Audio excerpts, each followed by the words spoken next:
السلام علیکم. املا بابرکزایم د وینډوز 10 سریال اتمه ښوونیزه ویډیو چې د پینټ 3D دوهم اپیزود ده او د 2D sketches او 3D objects او اړونده مسایل پکې رانغاړل شوي تاسو ته وړاندې کوم. که چیرې د پینټ 3D لومړی اپیزود مو چې ډېر بنیادي معلومات د ګرافیک ډیزاینینګ اصطلاحاتو په اړه لکه ویکتور او راستر ایمیجز پکسلز ریزولوشن او کانواس چې پکې تشریح شوي نه وي کتلي ضروري وګورئ چې لینک مې هم لاندې د همدغه ویډیو په ډسکرپشن کې ورکړی دی. د پینټ 3D انټرفیس په پاسنۍ برخه کې د مینو بار لاندې په سپین ټول بار کې ځینې آیکن شتون لري لکه د سلیکټ آیکن چې په واسطه یې کولی شو چې 3D آبجکټ په یو ځل کلیک کولو سره په نښه کړو او د 2D سکیچ د په نښه کولو لپاره د ماوس کینې تڼۍ په کېکاږلو سره او په داسې حال کې چې تڼۍ مو کېکاږلې نیولې وي د ماوس په ورولو سره د خپلې خوښې ساحه په نښه کوو او بیا د ماوس تڼۍ پرېږدو چې په پرېښودو سره د کانواس په ښي لوري کې د 2D سلیکشن پراپرټي او د 3D آبجکټ د په نښه کېدو په صورت کې د 3D سلیکشن پراپرټي څرګندېږي چې په سر کې د په نښه شوي ساحې اسپیکټ ریشو یعنې پلانوالی او لوړوالی په پکسلو کې ښیي او که غواړئ چې دغه 2D په نښه شوی سکیچ یا ساحه 3D آبجکټ ته واړوئ نو په ساید بار پراپرټیز کې میک 3D آیکن باندې کلیک کړئ. وینئ چې په نښه شوې ساحه له کانواس څخه بیلیږي او د یو مستقل آبجکټ په توګه خپل شتون ښیي چې اوس کولی شئ چې د کاپي، کټ، پیسټ او نور ایډیټینګ عملونه په نښه شوي آبجکټ ترسره کړئ. او لاندې د سلیکټ په کټګورۍ کې سلیکټ آل غوټ کانواس په نښه کوي. د روټیټ او فلپ په کټګورۍ کې ټول کانواس یا په نښه شوی آبجکټ روټیټ یا څرخولی شئ او د فلپ په ذریعه یې په افقي او عمودي توګه اړولی شئ. د سلیکټ آیکن څخه چې پسې راتېر شو نو دوهم آیکن په سپین ټولبار کې کراپ دی چې په کلیک کولو سره کانواس په نښه یا سلیکټ کیږي او د هر نود په رانیولو سره کولی شو چې د انځور پلنوالی او لوړوالی کم کړو او که لاک اسپیکټ ریشیو مو فعال وي نو کمیدل به د متناسبې رابطې پر اساس وي یا هم په ښي لوري کې په ساید بار کې د کراپ په پراپرټۍ کې د خپلې خوښې فریمینګ یا چوکاټ په نښه کوو او په پای کې ډن باندې کلیک کوو ګورو چې د ټاکل شوي اسپیکټ ریشیو پر بنسټ انځور پرې کیږي. دریم آیکن مو په سپین ټولبار کې ماجیک سلیکټ آیکن ده چې په کلیک کولو سره انځور په کانواس کې په نښه کیږي چې د نود یا دغو نقطو په مرسته کومه برخه یا ساحه چې غواړو له کانواس څخه پرې شي راټولوو او په نښه شوي ساحې ته یې محدودوو کومه چې موږ غواړو چې د 3D آبجکټ په توګه څرګند شي او د ماجیک سلیکټ په ساید بار پراپرټۍ کې نیکسټ باندې کلیک کوو او که ضرورت وو نو د اد او ریموو آپشنو په مرسته خپل پرې کړی شوی آبجکټ نور هم ریفاین یا ښه کوو او په پای کې ډن باندې کلیک کوو. کله چې تاسو د نقاشۍ او رسامۍ نه کار اخلئ او کوم څه ډیزاین یا ایډیټ کوئ نو ځینو سامان آلاتو ته ضرورت لرئ چې له هغو له جملې څخه ګڼ شمېر برشونه دي چې په مینو بار کې پر برش ټاپ باندې کلیک کولو سره پراپرټي د کانواس په ښي لوري کې څرګندېږي چې پکې د ګڼو برشونو لکه مارکر، کالیګرافي، آیل برش، واټر کلر، پکسل پن، پنسل، کریان، سپری کن، اریزر او د فل آپشن شامل دي چې د هر یو برش په ټاکلو سره کولی شئ لاندې تکنس یا ضخامت او اوپاسیټي یا روڼوالی او د خپل ضرورت وړ رنګ ورته وټاکئ او کارول یې پیل کړئ او د فل آپشن په مرسته کولی شئ چې د په نښه شوي رنګ سره یوه ساحه په یوه ځلې ډکه کړئ. په مینو بار کې د 2D شیپس ټاپ ته په ټک ورکولو سره د کانواس په ښي لوري کې پراپرټي پرانیستل کیږي چې په سر کې د لاین او کرو کټګوري ده چې لاین او 2 نقطه‌ای تر 15 نقطه‌ای منحني لاینونه پرې ترسیمولی شئ او لاندې د 2D شیپس کټګوري ده چې ګڼ هندسي او غیر هندسي شکلونه پرې ترسیمولی شئ چې په کانواس کې مو مدغم کیږي خو په 3D آبجکټ بدلولو سره کولی شو په یو مستقل آبجکټ یې بدل کړو کله چې کوم 2D شکل په نښه او په کانواس کې ترسیم کړئ نو په ښي لوري د کانواس کې پراپرټي څرګندیږي چې ګڼې ټاکنې پکې کولی شئ لکه فل کلر یا د ډکولو رنګ، لاین ټایپ، تکنس یا ضخامت، اوپاسیټي یا روڼتیا پکې تعیینولی شو. که په 3D آبجکت یې بدلول غواړئ نو میک 3D باندې کلیک کړئ چې بیا کولی شئ تغییر شکل ورکړئ او د X او Y محور په دور یې وڅرخوئ یا نور تغییرات پکې راولئ او په پای کې د روټیټ او فلپ کټګورۍ په مرسته کولی شئ یو آبجکت ته 90 درجې څرخ ورکړئ او په افقي او عمودي توګه یې د آبجکت مخ یوې بلې خواته واړوئ. پس په مینو بار کې 3D Shapes ټاب باندې په کلیک کولو سره پراپرټیز یې پرانیستل کیږي چې پکې 3D Doodle، 3D Objects، 3D Models کټګورۍ او د رنګونو پلیټ شتون لري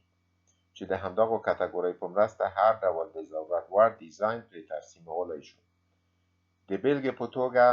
ټیوب برش ټاکو او لاندې ټیوب شیپ کې د ټیوب شکل ټاکو چې پکې کپسول، سلندر، ټراینګل، ډایمنډ، هکساګان او ستار دي او د ضرورت پر اساس ضخامت یې هم ورته ټاکو او په پای کې خپل ډیزاین کول شروع کوو. او دوهم اپشن په دې کټګورۍ کې سافت ایج دی چې د لشمو شیانو ترسیمولو لپاره کیدای شي استعمال شي لکه د سیند، خوینده تیږه، وریځې او نور. او همدارنګه شارپ ایج د هغو آبجکتو یا شیانو لپاره استعمالیدای شي چې تیرې ژۍ ولري. او دې نه لاندې د 3D آبجکتس په کټګورۍ کې ګڼ هندسي شکلونه شتون لري چې کولی شئ ډېر ښه شیان جوړ کړئ. تاسو کولی شئ چې هر یو بیل بیل عملي کړئ او که چیرې ښه آرکیټیکچر یاست نو کولی شئ ډېر ښه ډیزاینونه ترتیب کړئ. او همدارنګه 3D Models کټګورۍ کې هم ځینې آبجکت شته چې کولی شئ ټیسټ یې کړئ او وګورئ چې چیرته کولی شئ له دغو ټولو شکلونو او آبجکتو څخه استفاده وکړئ. کله هم چې تاسو 3D آبجکت ترسیم کړئ نو په ښي لوري د کانواس کې لکه د 2D آبجکت په څیر د 3D سلیکشن پراپرټیز پرانیستل کیږي چې په سر کې کولی شئ د خپل ترسیم شوي یا سلیکټ شوي 3D آبجکت رنګ ته تغییر ورکړئ. او که له دوه او زیات 3D آبجکت سره یو ځای په یو وخت کې کار کوئ نو د سلیکټ آل آپشن په واسطه ټول سلیکټ کړئ او بیا په ګروپ باندې کلیک کړئ ترڅو ټول په یو ګروپ کې راشي او په ګروپي شکل ورباندې کار وکړئ.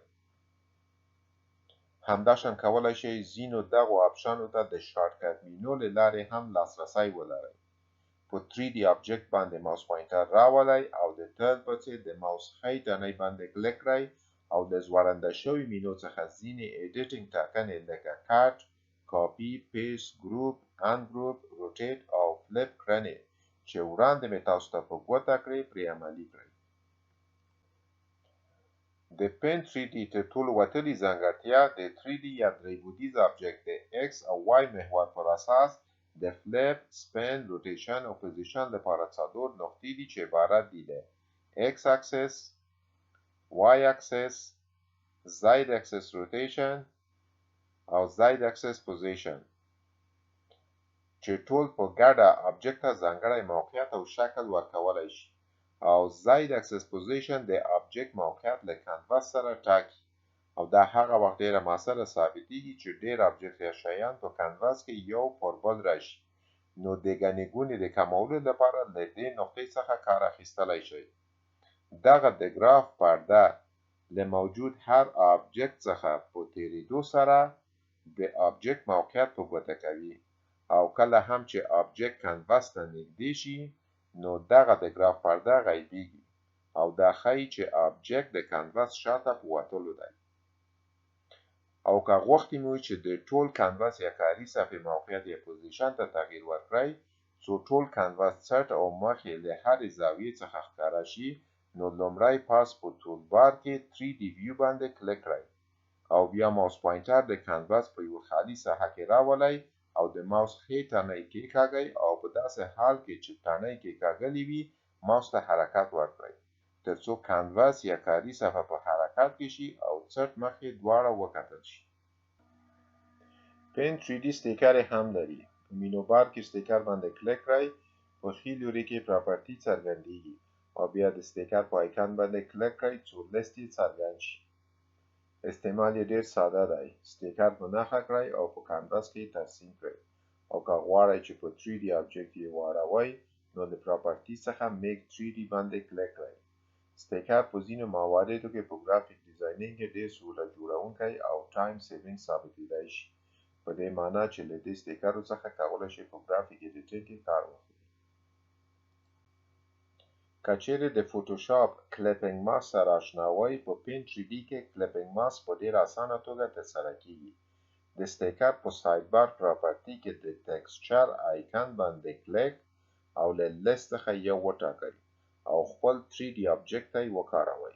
داسې چې د ترسیمولو څخه وروسته په 3D آبجکت باندې یې ډرګ کولو نه وروسته د ماوس تڼۍ خوشې کړئ. ګورئ چې د 3D آبجکت ټیکسچر مو تغییر کوي. په مینو بار کې د ټیکسټ ټاب د وینډوز د نورو اپلیکیشنونو سره ورته لري، مګر په 3D ټیکسټ کې چې یو ځانګړی ښه والی لري. په داسې حال کې چې 2D ټیکسټ په کانواس کې مدغم کیږي او د کانواس یوه برخه ګرځي، خو 3D ټیکسټ د مستقل آبجکت په توګه عمل کوي او هر ډول تغییرات پکې راوستی شئ چې پکې کلیپینګ ماسک هم ترسره کولی شئ. د افیکټس ټاب په استعمال سره خپل ډیزاین ته په ټولیزه توګه ځانګړی افیکټ ورکولی شئ او د هر افیکټ په ټاکنې سره کولی شئ ځینې شیان یې تغییر کړئ، لکه رڼایي، شید او نور. همداشان کولی شئ چې د 3D لایبرري څخه په استفادې سره 3D ماډلز لکه څاروي، ګلان، موټر او نور د کار لاندې 3D پراجکت ته وارد کړئ چې د یو مستقل شي آبجکت په توګه کولی شئ موقعیت او سایز ته تغییر ورکړئ او له درې واړه اکسس نقاطو څخه یې وڅرخوئ. د خپل پراجکت د ثبتولو لپاره مینو ته ټک ورکړئ او سیو از باندې کلیک کړئ. که چیرې پراجکت کې مو بار بار ایډیټینګ کوئ نو لاندې پین 3D آبجکت باندې کلیک کړئ او پراجکت ته مو نوم ورکړئ. که چیرې از ایمیج یې ثبتول غواړئ نو ایمیج ته ټک ورکړئ او له سیو از ټایپ لیست څخه د ایمیج نوع په نښه او سیو باندې کلیک کړئ چې کانواس مو د انځور په توګه ثبتیږي. که د ویډیو په توګه یې ثبتوئ نو ویډیو ته ټک ورکړئ. انیمیشن کې د تغییر راوړلو په منظور له لاندې ډولونو څخه یو په نښه کړئ. که د انیمیشن په سپیډ کې تغییر راولئ نو سپیډ ملټیپلایر کې د نمبر په ډیرولو سره سرعت یې زیاتولی شئ. ډول د دغه ویډیو محتویات چې تاسو ته مې وړاندې کړ. که ویډیو مو خوښه شوي نو ضرور یې لایک او شیر کړئ او که چینل ته نوي یاست نو سبسکرایبول مه هیروئ. ګینګري یا زنګولې ته هم ټک ورکړئ ترڅو د ټولو نویو ویډیوګانو څخه پر وخت خبر شئ. تر بلې ښوونیزې ویډیو ښه وخت.